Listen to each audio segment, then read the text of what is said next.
The the American Warlord Coalition in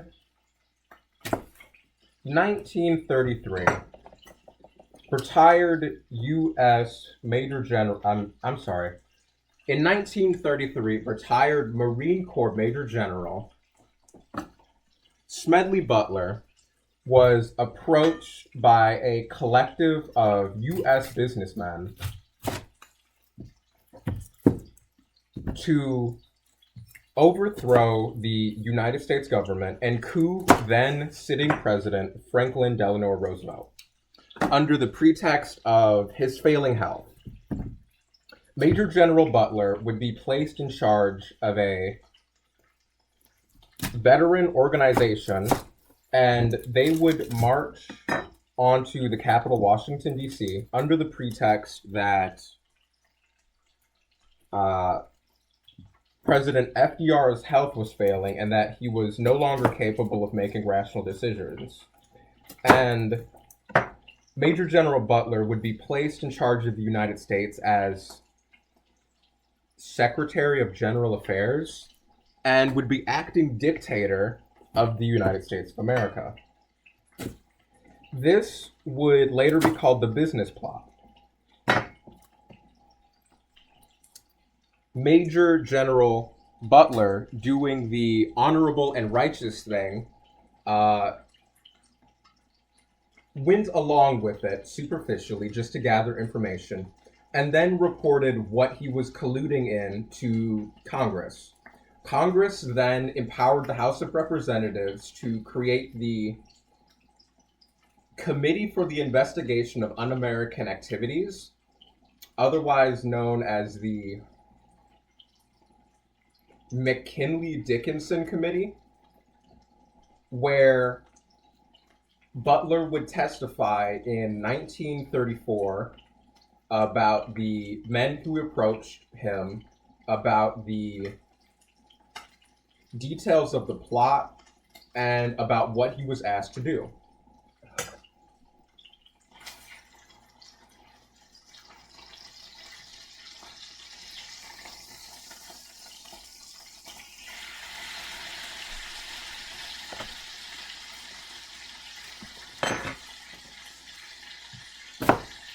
Ultimately, after the investigation was concluded,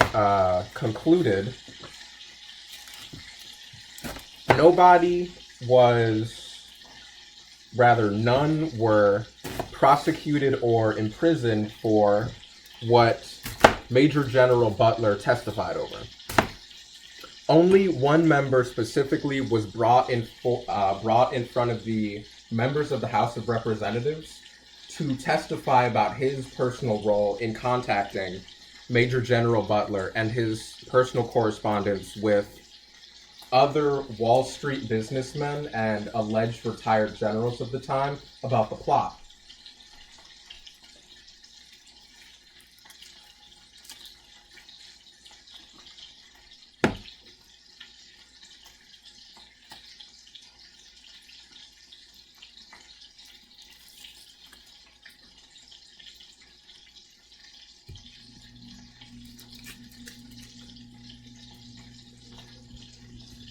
I feel as though a lot of people have a dramatic misunderstanding of how civil wars are actually fought. In the current political climate, I've been seeing a lot of talk of how people are expecting some sort of civil war to break out in the next few decades. And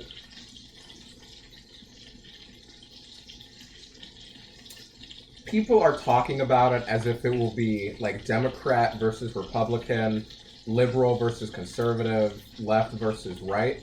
And that is a misunderstanding of the conditions that induce civil war.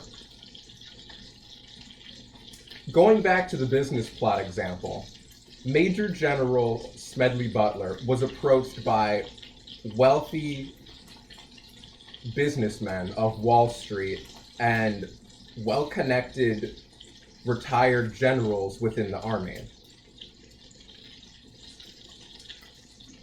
if you go even further back to the American Civil War, it was not, the good old boys living on the farm in down south rural Louisiana and Alabama who were plotting the downfall of the Union.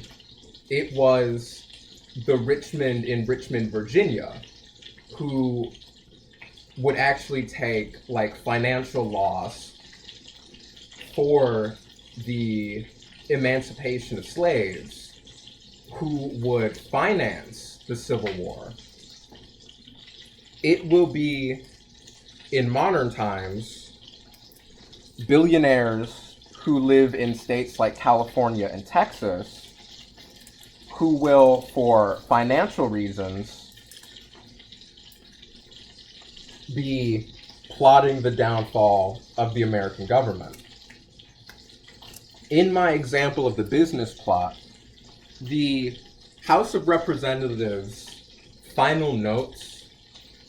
closing notes on their investigation, was that they did find that multiple businessmen and generals were implicated in a plot to overthrow the United States government, and that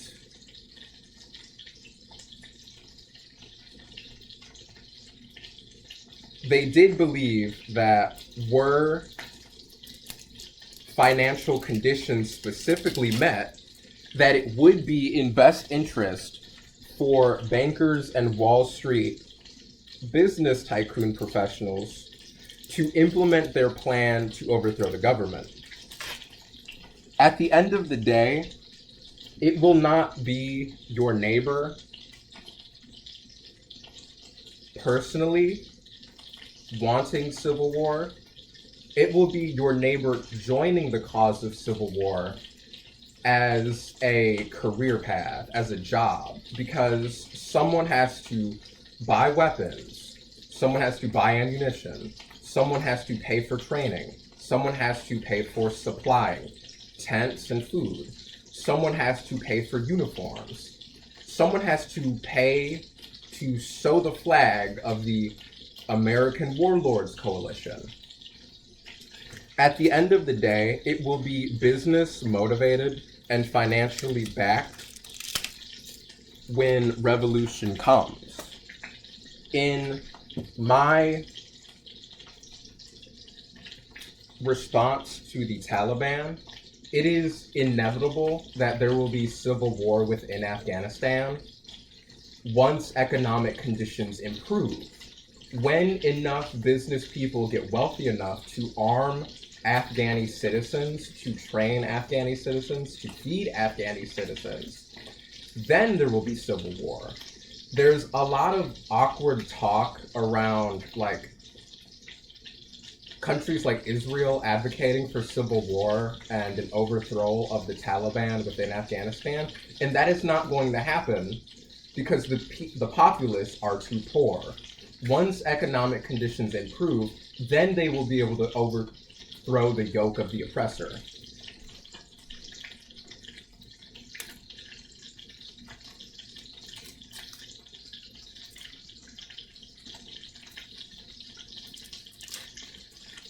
The American Warlords Coalition is what I refer to as the people who will be responsible for the next civil war within America, the group of billionaires in Texas and California who will team up together to overthrow the U.S. government for financial reasons.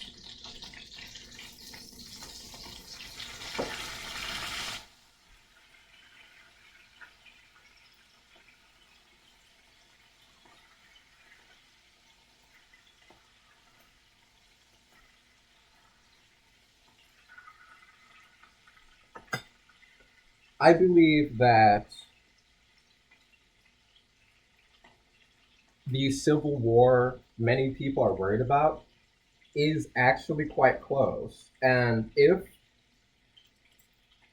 President Trump's invasion of Venezuela goes as disastrous as I think it will, I do believe that there will be an attempt on his life, and then the trap of the American Warlord Coalition will be sprung and civil war will start being plotted and then put into motion. because of the financially devastating consequences of losing the conflict with Venezuela.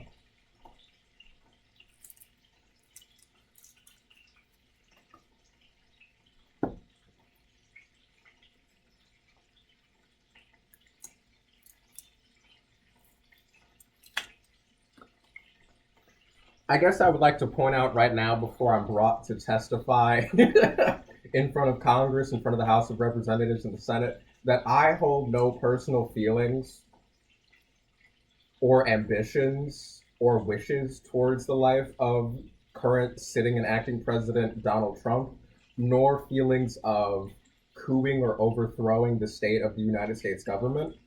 But I do believe that it will happen if conditions do not improve and the direction of our ship and the nature of our captain does not change.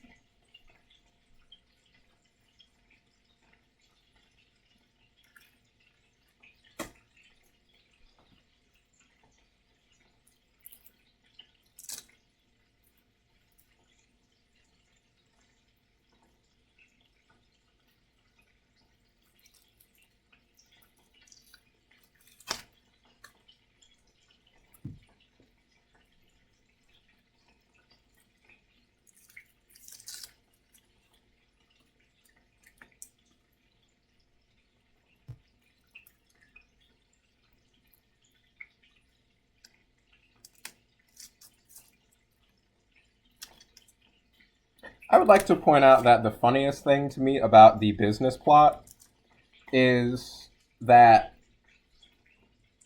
the House of Representatives Special Committee acknowledged the conditions of the plot, that they believed it would happen and that they believed it was being plotted and that they believed that there were many people implicated in it. But none of the people were brought to testify in front of the